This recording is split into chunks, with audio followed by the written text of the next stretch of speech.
Denaturasi adalah suatu proses di mana protein atau asam nukleat kehilangan struktur tersier maupun struktur sekundernya dengan penerapan dari tekanan eksternal. Contohnya ada senyawa asam kuat, basa, maupun garam. Mekanisme denaturasi. 1. Denaturasi protein akibat panas. Kondisi panas dapat menunjukkan ikatan hidrogen dan interaksi hidrofobik nonpolar yang menopang struktur sekunder dan tersier molekul protein. 2. Denaturasi protein akibat asam dan basa. Asam dan basa dapat memutuskan jembatan garam pada struktur tersier protein. Dikarenakan asam dan basa akan terdisosiasi menjadi produk bermuatan ionik. Mekanisme denaturasi berlangsung ketika terjadi reaksi substitusi antara ion negatif dan ion positif. Yang ketiga, denaturasi protein akibat logam berat.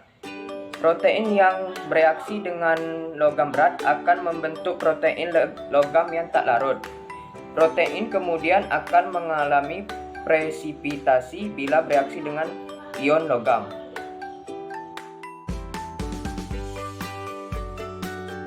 Denaturasi protein adalah perubahan struktur protein dikarenakan adanya kerusakan atau jenis bagian ikatan dalam protein yang disebabkan oleh faktor-faktor luar, misalnya oleh pemanasan atau suhu tinggi, perubahan pH yang ekstrim, perlakuan mekanik tertentu, atau penambahan zat kimia tertentu, dan faktor-faktor lainnya.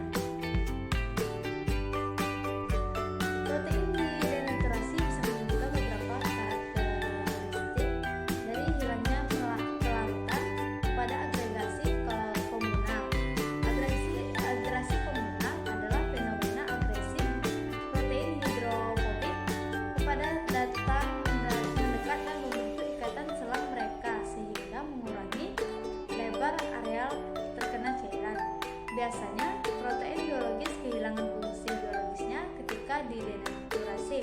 Sebagai contoh, enzim kehilangan sifatnya karena mengikat substrat, tidak bisa lagi situs aktif, dan karena residu asam amino yang terlibat dalam menstabilkan kondisi transisi substrat tidak lagi diposisikan kepada bisa memperagakannya. Di sini ada pun faktor-faktor yang mempengaruhi denaturasi. Yang pertama adalah pH. Pada nilai pH yang sangat ekstrim, baik asam ataupun basa, protein dapat kehilangan konfigurasi tiga dimensinya. Yang kedua adalah suhu. Denaturasi termal terjadi dengan meningkatnya suhu. Yang kemudian ketiga adalah zat kimia, yaitu zat polar seperti urea dalam konsentrasi tinggi mempengaruhi ikatan hidrogen. Yang keempat adalah agen pereduksi, di mana B mercaptoetanol adalah zat kimia yang sering digunakan di laboratorium untuk mengubah sifat protein. Selanjutnya ada faktor serta dampak yang mempengaruhi dari denaturasi.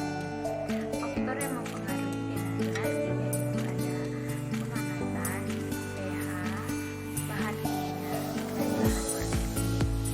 Dampak dari denaturasi seperti berkurang bahkan hilangnya aktivitas enzim, penghancuran racun, peningkatan daya cerna, semakin sukar larut, dan perubahan tekstur.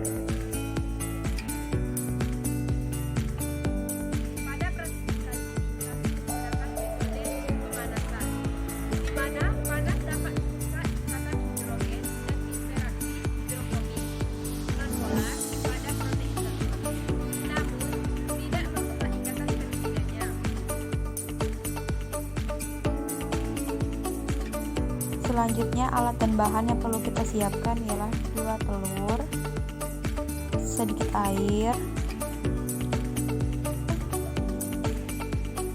wajan, dan kompor. Selanjutnya hidupkan kompor terlebih dahulu, lalu masukkan sedikit air,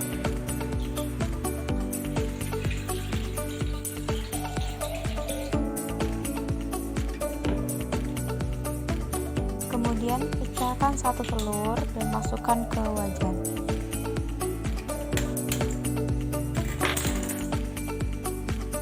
Dan 1 telurnya lagi kita letakkan ke dalam piring. Kemudian tunggu sampai beberapa menit hingga airnya mendidih. Kemudian saring telur dan letakkan ke dalam piring dan amati yang belum terdenaturasi dan yang sudah terdenaturasi. Pada sini saya akan menjelaskan perbedaan antara putih telur yang sudah terdenaturasi dan yang belum terdenaturasi. Putih telur yang sudah terdenaturasi memiliki tekstur yang padat dan cenderung berwarna putih, sedangkan putih telur yang belum terdenaturasi memiliki tekstur yang cair dan cenderung berwarna bening. Hal ini terjadi karena protein terbuat dari rantai panjang asam amino, di mana di dalam protein telur ini berbentuk seperti lipatan panjang. Dalam protein telur ini terdapat suatu protein yang bernama albumin. Jika albumin berada pada suhu atau temperatur yang panas, maka akan terjadinya denaturasi, di mana struktur dari protein akan berubah dan tidak dapat tersusun seperti semula.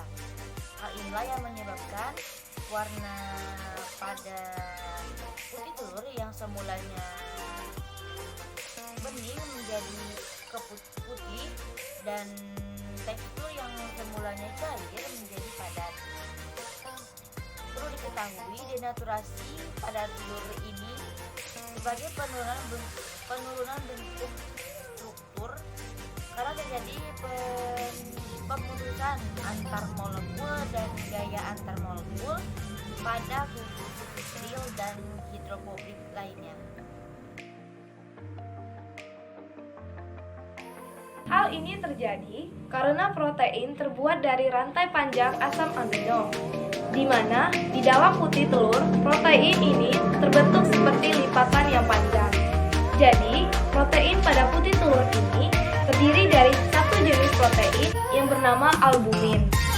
Jika albumin berada di temperatur yang sangat panas, maka akan terjadi denaturasi, di mana struktur protein akan berubah dan tidak dapat tersusun seperti semula. Hal ini yang menyebabkan putih telur mengalami perubahan dari wujud cair menjadi wujud padat dan mengalami perubahan dari warna bening menjadi warna putih. Perlu diketahui, denaturasi pada putih telur ini dapat dikatakan sebagai penurunan bentuk struktur karena terjadi pemutusan ikatan intramolekul dan gaya antar molekul pada gugus subhidril dan gugus hidrofobik lainnya. Pada perubahan telur menjadi bentuk padat setelah dipanaskan, bukan pembekuan, namun sifat kimia dari struktur akibat denaturasi struktur globular dan koagulasi struktur fibroid.